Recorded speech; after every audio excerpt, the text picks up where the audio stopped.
Welcome to technical शिजा। और आज हम सीखेंगे कि किस तरह से हमने अपना बैंक अकाउंट एडसेंस के साथ लिंक करना है। सबसे पहले आप अपने गूगल क्रोम पर आ जाओ, यहाँ पर एडसेंस लिखो और यहाँ से एडसेंस के अंदर लॉगिन हो जाओ। और लॉगिन होने के बाद जब आपके सामने ये वाला पेज आ जाएगा, यहाँ पर पेमेंट्स में जाना है। पेमेंट्स में जाके एक नया बॉक्स आपको नज़र आ रहा होगा, यहाँ पर लिखा हुआ है ऐड पेमेंट मेथड। इसके ऊपर आपने क्लिक कर देना है और यहाँ पर आपके पास दो ऑप्शन नज़र आ रहे हैं। आपने ऊपर वाला ऑप्शन यानी कि add new wire transfer detail, इसके ऊपर क्लिक करना है और ये लिस्ट आपके सामने आ जाएगी। ये लिस्ट क्या है और किन किन चीज़ों की आपको ज़रूरत है ये मैं आपको अभी बता रही हूँ और फिर मैं इसके बाद इसको फिल करूँगी। जो यहाँ पर सबसे पहला ऑप्शन है बेनिफिशियरी आईडी, उसको आप छोड़ दो, वो ऑप्शनल है। और फिर जो दूसरा ऑप्शन है यानी कि नेम ऑन बैंक अकाउंट, यहाँ पर आपने वो नाम लिखना है जो आपके बैंक अकाउंट पे है।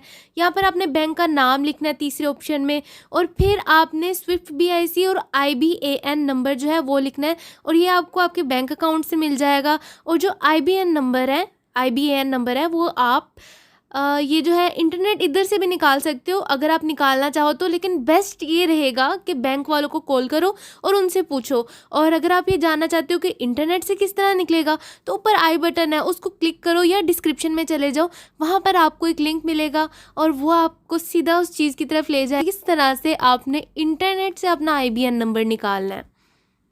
अब आप यहाँ पर नेम ऑन बैंक अकाउंट पर आ जाओ। यहाँ पर आपने एग्जैक्ट स्पेलिंग के साथ वही नाम लिखना है जो कि आपकी चेकबुक या आपके बैंक अकाउंट में लिखा हुआ है।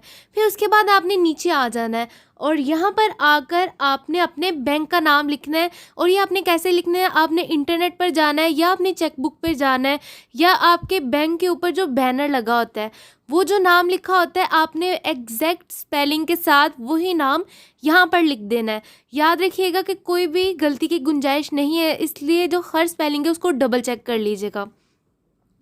अब यहाँ पर आ जाते हैं स्विफ्ट BIC पर।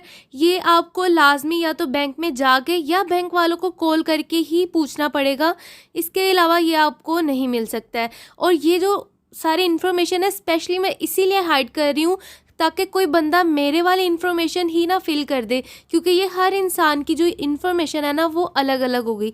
अब यहाँ पर जो IBAN नंबर है ना, इसमें छोटी सी एक ट्रिक है, वो ये है कि अगर मैं इसको यहाँ पर लिखूँगी ना, मैं इसको यहाँ पे 10,000 दफ़ा लिख लूँ तो इसने यहाँ पर रोंग ही शो करना है।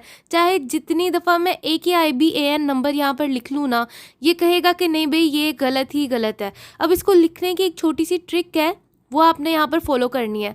अब मैं यहाँ पर आपके सामने यहाँ पर ही लिख के दिखा रही हूँ, लेकिन जैसे मैं इसको यहाँ से कॉपी कर रीटाइप करूँगी ना तो यहाँ पर इन्होंने ये शो कर देना है कि भाई ये गलत है। इसका एक आसान तरीका है कि आप इस नंबर को पहले कहीं और पर लिखो, वहाँ से आप उसको कॉपी करो और ये सेम नंबर जो मैंने पहले लिखा था इसी को ही मैं पेस्ट कर रही हूँ यहाँ पे। और यहाँ पर जब मैं इसको पेस्ट कर रही हूँ ना तो इसके साथ IBAN लिखा हुआ है। आपने क्या करना है, आगे IBAN नहीं लिखना है। जो आपका नंबर स्टार्ट हो रहा है P के आगे जो नंबर है वहाँ से आपने लिखना शुरू करना है और सो ऑन आपने सारा नंबर जो है यहाँ पर पेस्ट कर देना है। फिर उसके बाद के जो ऑप्शन है वो भी ऑप्शनल है, वो आपने फिल नहीं करना। अब आपको नीचे एक बॉक्स के ऊपर चेक लगा हुआ नज़र आ रहा है। अब अगर आप इसी बैंक को प्राइमरी मेथड रखना चाहते हो अपना, कि इसी से ही आपने पैसे लेने हैं, तो फिर आप इसके ऊपर चेक लगा दो। लेकिन अगर आप वेस्टर्न यूनियन वगैरह कहीं और पे आप रखना चाह रहे हो तो फिर आप इसके ऊपर चेक नहीं लगाना। और अगर अभी आपकी पहली पेमेंट है, अभी आपने कोई पेमेंट नहीं ली, ये फर्स्ट पेमेंट आपकी होगी, तो फिर आप इसी को प्राइमरी रख लो। अब इस बॉक्स पे चेक लगाने के बाद आप नीचे आ जाओ और नीचे आके आप इसको सेव के ऑप्शन पर प्रेस कर दो और 2 मिनट के अंदर अंदर आपका बैंक अकाउंट आपके एडसेंस के साथ लिंक हो चुका है।